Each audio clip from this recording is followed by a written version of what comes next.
এই সংক্ষিপ্ত প্রতিবাদ সমাবেশে আমাদের এখানে উপস্থিত আছেন বিভিন্ন ছাত্র সংগঠনের প্রতিনিধি এবং বিভিন্ন প্রতিষ্ঠান থেকে আমাদের সবাইকে জানাচ্ছি ধন্যবাদ।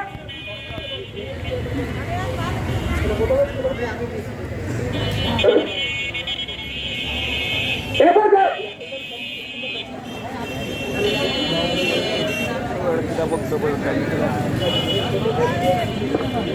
যারা বক্তব্য নিয়ে আসছেন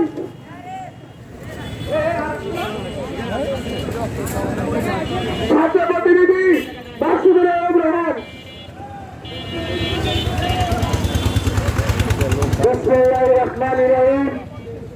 প্রিয় ছাত্রছাত্রী ভাইরা, আপনারা সকলেই জানেন আজকে আমরা এখানে কি জন্য একত্রিত হয়েছি।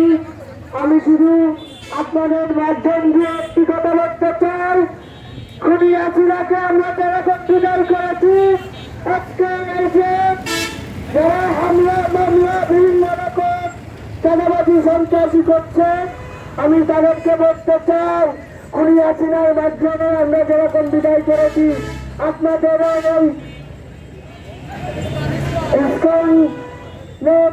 এবং যারা এই হামলা মামলা শুরু করছেন কাউকে ছাড় হবে না।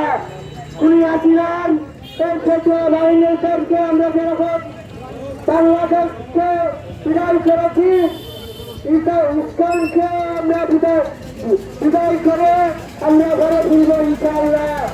এবং আজকের এই আলোচনার মাধ্যম দিয়ে একটি কথা বলতে চাই, আমরা এখনো দেখতে পাচ্ছি কিছু ছাত্রলীগ বলিরামপুরে ঘুরছে। আমি বলতে চাই আপনাদের প্রধানমন্ত্রী খুনি হাসিনা সে বাংলাদেশে থাকতে পারে নাই। আপনারা এখনো যদি মনে করেন আমরা বাজারে ঘুরে বেড়াচ্ছি কেউ কিছু করবে না, তাহলে আপনারা ভুল যাচ্ছেন। আপনাদেরকে আমরা হুঁশিয়ার সাবধান করে দিতে চাই। এবং শেখ হাসিনাকে যেরকম আমরা বিদায় করেছি, বলিরামপুর বাজারের থেকেও ছাত্রলীগ যুবলীগ বিদায় করে দিয়ে ছাড়বো ইনশাআল্লাহ। ধন্যবাদ। এবারে সংক্ষিপ্ত বক্তব্য নিয়ে আসছেন হেফাজত ইসলাম বলিরামপুর উপজেলা শাখার সাংগঠনিক সম্পাদক মুফতি মৌলানা আশরাফি হাফিজ। বিসমিল্লাহির রহমানির রহিম। ওয়ালা তাকুলু লিমান ইয়ুকতালু ফি সাবিলিল্লাহি আমওয়াত। সংগ্রামী সাথী ও বন্ধুগণ, বিগত 16 বছর ফ্যাসিস্ট হাসিনা, জঙ্গি হাসিনা, খুনি হাসিনার একটি ট্রাম কার্ড ছিল কথায় কথায় মানুষকে জঙ্গি বানানো। বিভিন্ন সময় আমরা নামে বেনামে বিভিন্ন জঙ্গি সংগঠন দেখেছি। আর এই ফ্যাসিস্ট সরকার ক্ষমতায় থেকে যাওয়ার পর, এই শেখ হাসিনা বাংলাদেশ থেকে বিতাড়িত হওয়ার পর আমরা আবার দেখতেছি শেখ হাসিনা আর এক জঙ্গি সংগঠনকে নিয়ে বাংলাদেশের এই শান্তি, বাংলাদেশের এই শৃঙ্খলা, বাংলাদেশের এই স্বাধীনতা বিনষ্ট করার অপচেষ্টা চালাচ্ছে। আমরা শেখ হাসিনার আমলে দেখেছি, ঢাকার রাজপথে প্রকাশ্যে বিশ্বজিৎকে কুপিয়ে হত্যা করতে, কিন্তু সে সময় আমরা দেখিনি কোন হিন্দুকে প্রতিবাদ করতে। আমরা দেখেছি বিচারপতি সিনহাকে শেখ হাসিনা পদ থেকে ব্যর্থ করতে, সে সময় আমরা কোন হিন্দু নেতাকে পাইনি এর প্রতিবাদ করতে। কিন্তু শেখ হাসিনা বিতাড়িত হবার পর আজকে আওয়ামী লীগ বিভিন্ন রূপে ফিরে আসছে। আওয়ামী লীগ কখনো আনসার লীগ, আওয়ামী লীগ কখনো রিক্সা লীগ, আওয়ামী লীগ কখনো হকার্স লীগ, আর এখন আওয়ামী লীগ আসছে ইসকন লীগের রূপে। বলতে চাই এই দেশে স্বাধীন দেশ, স্বাধীন দেশে যেভাবে মুসলমানের রাষ্ট্রীয় অধিকার রয়েছে, একইভাবে হিন্দুর রাষ্ট্রীয়, হিন্দুর ধর্মীয় স্বাধীনতা রয়েছে। কিন্তু এর মানে এই নয় যে সংখ্যালঘুর দায়িত্বে আপনারা মুসলমানদেরকে প্রকাশ্যে হত্যা করবেন আর আমরা মুসলমান ঘরে বসে থাকবো, এটা আপনারা কখনোই ভাবতেন না। এই দেশ হিন্দুর দেশ না, এই দেশ মুসলমানের দেশ, এই দেশ সর্বজনীন দেশ, এই দেশে জয় শ্রীরাম শুনতে চাই না। স্লোগান না, জয় শ্রীরাম এটা হচ্ছে উগ্রবাদী স্লোগান। যদি মনিরামপুরের মাটিতে কোন জয় শ্রীরাম যদি স্লোগান নেই, যদি জয় শ্রীরাম স্লোগানের পক্ষে কেউ কথা বলে তাকে গণ তুলে দিয়ে মনিরামপুর থেকে বিতাড়িত করা হবে। যদি জয় শ্রীরাম স্লোগান দিতে মনে চাই, চলে যাও 50 কিলোমিটার দূরে ভারতে, ওখানে গিয়ে স্লোগান দাও। মনিরামপুরের মাটিতে চলবে না। মনিরামপুরের মাটিতে থাকতে হলে রাষ্ট্রীয় যে নিয়ম আছে, রাষ্ট্রীয় আইনের অধীনে থাকতে হবে। আজকে তোমার কথা বলা দুঃসাহস, তুমি মুসলমানের মসজিদে হাত দিয়েছো, ওই হাত আমরা ভেঙে দেবো। আমরা শান্তি প্রিয়, কিন্তু তার মানে এই নয় যে আমরা চুপ থাকবো। যদি আমাদের ধর্মের উপরে, যদি মুসলমানের ইজ্জতের উপরে কোনো হামলা আসে, তাহলে আমরা কেউ ঘরে বসে থাকবো না। এই প্রতিজ্ঞা করে আমি আমার বক্তব্য এখানে শেষ করছি। নসরুম মিনাল্লাহি ওয়া ফাতহুন করিব।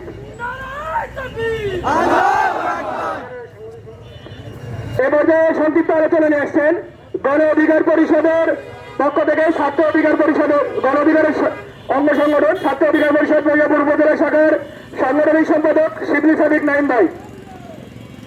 বিসমিল্লাহির রহমানির রহিম। নফতু আলা রাসূলিল কারীম, আম্মা বাদ। উপস্থিত ছাত্র জনতা, মনিরামপুর উপজেলার আজকের সমাবেশটার আমাদের মূল এবং আমাদের এই কর্মসূচির মূল আকর্ষণ হচ্ছে ইসকনকে নিষিদ্ধ করা বাংলাদেশ থেকে। ইসকন বাংলাদেশে গত 10 বছরে 238টি তাদের ধর্মীয় শালায় মন্দির ধ্বংসের করেছেন। তারই ধারাবাহিকতায় এই আওয়ামী লীগ সরকারের আমলে তারা এই আমাদের ছাত্র সমাজ, তারপর হচ্ছে কি আমাদের এই জমিয়ত, তারপরে হেফাজত ইসলাম, যে ইসলামী সংগঠন যেগুলো আছে, এদের উপরে জঙ্গি চাপা দিয়ে আমাদের দেশে বিশৃঙ্খলা চেষ্টা করেছেন এবং আমাদের এই উলামাদেরকে বিনা বিচারে জেলখানায় পড়েছেন।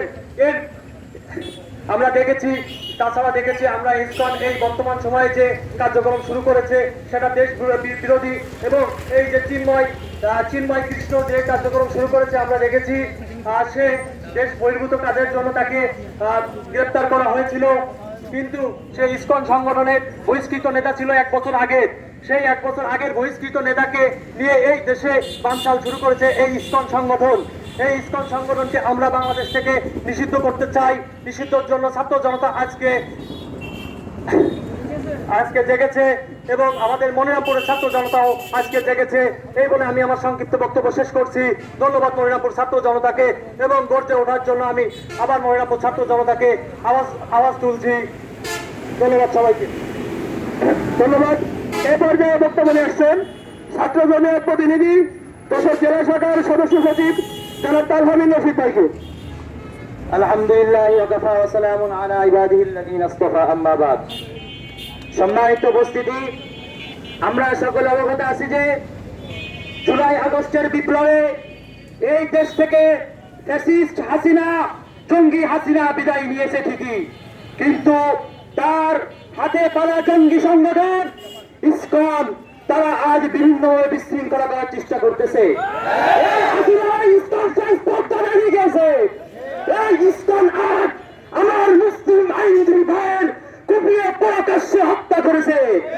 আমরা বলতে চাই, বাংলাদেশ স্বাধীন হয়েছে আরেকবার, আমরা বিচার ব্যবস্থার আবার নতুন ভাবে সংস্কার চাই। আমার দাবি থাকবে সরকারের কাছে যে দ্রুত এই খুনিকে আইনের আওতায় এনে প্রকাশ্যে তাকে ফাঁসি দিতে হবে এবং বাংলাদেশের বিচার ব্যবস্থাকে ইনসাফের আদরে আনতে হবে। সম্মানিত উপস্থিতি, আজ বাংলাদেশে হিন্দু মুসলমান বসবাস করব। এই সমস্ত ফেতনা বিভিন্ন আকারে বিশৃঙ্খলা সৃষ্টি করতেছে। এটা খুশি হাসিনার একটা ষড়যন্ত্র। আমাদেরকে এই ষড়যন্ত্রে গা ভাসালে হবে না, আমাদেরকে এদেরকে প্রতিহত করতে হবে।